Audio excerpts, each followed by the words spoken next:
What's up, guys? Here we are in early February and working on the first build out for the dually truck. So I want to kind of give you an insight into what we have going on today.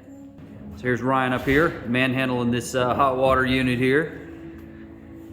Got this up here today. It was like 400 pounds. We had to get it down from the ground up onto there. It was not the easiest thing in the world. We got 4 reels over here all bolted. So we got 2 soft wash and then 2 pressure wash reels here. This is the 8 gallon a minute cold water pressure washer, the Honda GX 690. And then this will be our water tank feeding it, 200 gallon.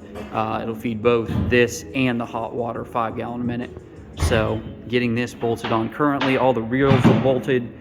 Today we're getting the water tank bolted and then the units bolted down as well. So there's what Ryan's working on up here. I'll show you from this angle. And then we'll have the inlet water right here. And here is what this side looks like. So once we get that done, then we'll swivel this around and it'll face outward, out toward there. So that is all that. All this is finally coming together rather quickly too. So that's the first build out we have on this truck.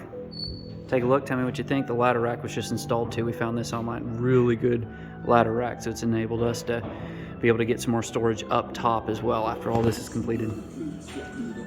See you on the next one.